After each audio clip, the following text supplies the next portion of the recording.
अस्सलाम वालेकुम सामीन मोहतरम, उम्मीद है आप सब लोग खैरियत से होंगे। अपनी आज की इस वीडियो में हम बहुत ही मुश्किल सवाल का जवाब देंगे जो कि गैर मुस्लिम मुसलमानों की खुराक के बारे में अमूमन मुसलमानों से पूछते रहते हैं। मछली ज़िबा नहीं की जाती, फिर ये हलाल कैसे हुई? साइंस ने गैर मुसलमों के सबसे बड़े सवाल का जवाब दे दिया है। ऐसी हकीकत के जानकर आप भी बेख्तियार सुबहान अल्लाह कह उठेंगे। इस्लाम ने हलाल खाने का हुक्म देते हुए हराम खाने से मना किया है और ऐसे जानवर का गोश्त इस्तेमाल करने का हुक्म दिया है जिसे इस्लामी तरीके से ज़िबा किया गया हो। गैर मुस्लिम न सिर्फ हराम गोश्त इस्तेमाल करते हैं बल्कि इस्लाम के इस हुक्म से मुतल्लक मछली की मिसाल पेश करते हुए ये सवाल भी उठाते हैं कि इसे ज़िबा नहीं किया जाता तो फिर ये हलाल कैसे हो गई। ताहम अब साइंस ने इस सवाल का जवाब दिया है और ऐसा हैरानकुन इंकिशाफ किया है कि आप भी बेख्तियार सुबहान अल्लाह कह उठेंगे। अल्लाह ताला ने दुनिया में मौजूद हर चीज बेहतरीन अंदाज में बनाई है और ऐसा ही मामला मछली के साथ भी है। मछली जैसे ही पानी से बाहर आती है तो इसके जिस्म में मौजूद तमाम खून फौरन अपना रास्ता बदल लेता है और मछली के मुंह में वाक़े एपिग्लोटस में जमा होना शुरू हो जाता है। मछली के पानी से निकलने के कुछ ही देर बाद इसके जिस्म में मौजूद खून का एक एक कतरा एपिग्लोटस में जमा होकर बाकी गोश्त को खून से पाक करके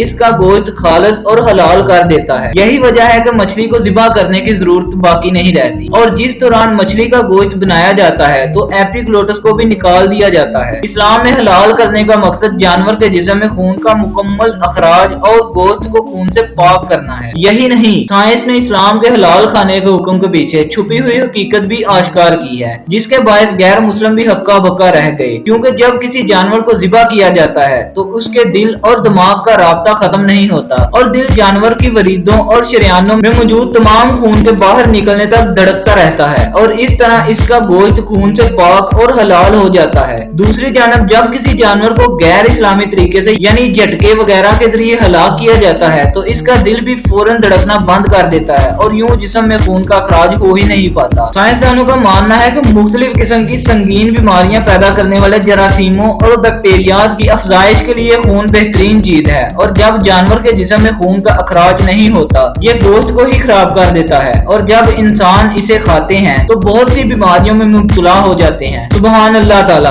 अल्लाह पाक हम सबको दीन की समझ और हदायत खास अता फरमाए, आमीन। उम्मीद है आपको हमारी आज की वीडियो बहुत ही इंफॉर्मेटिव लगी होगी और हमारी आज की इस वीडियो ने यकीनन आपके इल्म में इजाफा किया होगा। तो अगर आपको हमारी ये वीडियो पसंद आई तो हमारी इस वीडियो को लाइक करें। कमेंट सेक्शन में अगर आप किसी भी चीज के बारे में हमसे पूछना चाहते हैं तो बिला झिझक कमेंट सेक्शन में अपना सवाल हमें कर दें। मैं हर एक के कमेंट को पढ़ता हूं और कोशिश करता हूं कि हर एक को उसका तसल्ली बख्श जवाब जरूर दिया जाए और कोशिश करके इस वीडियो को ज्यादा से ज्यादा लोगों तक शेयर करें ताकि इस चीज के बारे में ज्यादा से ज्यादा लोगों को पता लगे और जब उनसे भी कोई गैर मुस्लिम सवाल करे तो उन्हें इस सवाल का बेहतरीन जवाब पता हो और वो उस गैर मुस्लिम को इसका जवाब दे सकें। अपनी आज की इस वीडियो को यहीं पर खत्म करते हैं। मिलते हैं आपको किसी नई वीडियो में। शुक्रिया। अल्लाह हाफिज।